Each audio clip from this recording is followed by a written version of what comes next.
अकबर बीरबल की कहानी। अकबर का साला। बीरबल की बुद्धि और समस्या को भाप लेने की कला के कारण बादशाह उन्हें खूब पसंद करते थे। इसी कारण से दूसरे लोग बीरबल से उतना ही जलते थे। इन जलने वालों में से एक अकबर का साला भी था। वो हमेशा से ही बीरबल को मिला हुआ खास स्थान लेना चाहता था। बादशाह जानते थे कि बीरबल जैसा कोई और नहीं हो सकता है। वो अपने साले को भी ये बात समझाने की कोशिश करते थे, लेकिन उनका साला हमेशा कहता था कि वो भी काफी बुद्धिमान है। इन सब बातों के कारण एक बार बादशाह के मन में हुआ कि अब ये ऐसे नहीं मानेगा, इसे कुछ कार्य देकर ही समझाने पड़ेगा। तभी अकबर ने अपने साले से कहा कि तुम अपने दिमाग और सूझबूझ से इस कोयले की बोरी को सबसे ज्यादा लालची सेठ दमड़ी लाल को बच कर आओ। अगर तुमने ऐसा कर दिया तो मैं तुम्हें तुरंत बीरबल की जगह दे दूंगा। ये बात सुनकर अकबर का साला हैरान हुआ, लेकिन उसे बीरबल की जगह चाहिए थी। इसी सोच के साथ वो कोयले की बोरी लेकर सेठ के पास पहुंच गया। सेठ ऐसे ही किसी की भी बातों में आने वाला नहीं था, इसलिए उसने उसे खरीदने से मना कर दिया। अब अपना उदास चेहरा लेकर अकबर का साला महल लौट आया। उसने कहा कि मैं इसे नहीं बेच पाया। इतना सुनते ही बादशाह ने बीरबल को अपने पास बुलाया। उन्होंने अपने साले के सामने ही बीरबल से कहा कि तुम्हें सेठ दमड़ी लाल को यह कोयले की बोरी बेचनी है। बादशाह का आदेश मिलने पर बीरबल ने कहा कि आप एक बोरी बेचने के लिए कह रहे हैं। मैं उस सेठ को एक कोयले का टुकड़ा ही 10,000 में बेच सकता हूँ। ये बात सुनकर अकबर का साला दंग रह गया। अकबर ने कहा कि ठीक है, तुम एक ही कोयले का टुकड़ा बेच आओ। बादशाह का आदेश मिलते ही एक कोयले का टुकड़ा उठाकर बीरबल वहां से चले गए।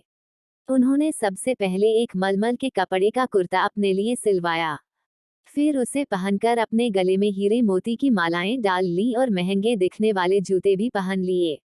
इतना सब करने के बाद बीरबल ने उस कोयले के टुकड़े को सुरमा यानी काजल की तरह बारीक पीसकर एक कांच की डिब्बी में डलवा लिया।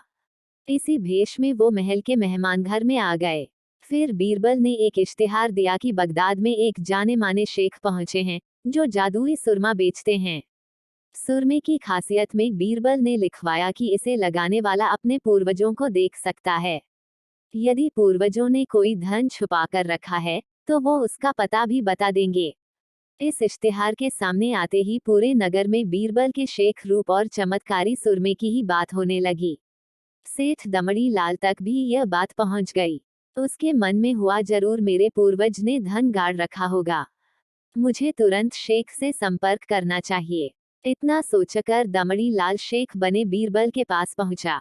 बीरबल ने जानबूझकर उन्हें पहचाना नहीं। सेठ ने शेख से कहा कि मुझे सुरमे की डिब्बी चाहिए। शेख ने जवाब दिया, बिल्कुल लीजिए, लेकिन एक डिब्बी की कीमत 10,000 रुपये है। सेठ काफी चालाक था। उसने शेख से कहा कि मैं पहले सुरमा आंखों पर लगाना चाहता हूँ, उसके बाद पूर्वजों के दिखने पर ही मैं 10,000 रुपये दूंगा। शेख बने बीरबल ने कहा कि ठीक है, आपको ऐसा करने की इजाजत है। बस आपको सुरमे की जांच करने के लिए चौराहे पर चलना होगा। चमत्कारी सुरमे का करिश्मा देखने के लिए वहां लोगों की भीड़ लग गई। तब बीरबल बने शेख जोर जोर से कहने लगे कि इस चमत्कारी सुरमे को सेठ जी लगाएंगे। अगर ये सेठ अपने माता पिता की ही औलाद हैं, तो इन्हें सुरमा लगाते ही तुरंत पूर्वज नजर आ जाएंगे। पूर्वज नहीं दिखे तो मतलब ये होगा कि वो अपने माता पिता की औलाद नहीं हैं। असली औलादों को ही यह सुरमा लगाने पर अपने पूर्वज नजर आते हैं। ये सब कहने के बाद शेख ने सेठ के आंखों पर सुरमा लगा दिया और कहा कि आंखें बंद कर लो। सेठ ने आंखें बंद तो की, लेकिन उन्हें कोई भी नहीं दिखा। अब सेठ के मन में हुआ कि मैंने कह दिया कि मुझे कोई नहीं दिखा, तो भारी अपमान हो जाएगा। इज्जत को बनाए रखने के लिए सेठ ने आंख खोली और कहा कि हाँ, मुझे अपने पूर्वज दिख गए। इसके बाद गुस्से में लाल सेठ ने बीरबल के हाथ में 10,000 रुपये थमा दिए। अब खुश होते हुए बीरबल महल चले गए। उन्होंने कहा कि लीजिए बादशाह, एक कोयले के 10,000 रुपये, और सारा किस्सा सुना दिया। ये देखते ही बादशाह का साला मुंह बनाकर महल से चला गया। उसके बाद से उसने कभी भी बीरबल की जगह लेने की बात अकबर से नहीं की। कहानी से सीख, किसी से ईर्ष्या नहीं करनी चाहिए और अपनी काबिलियत को साबित करने के लिए बुद्धि का उपयोग करना जरूरी है।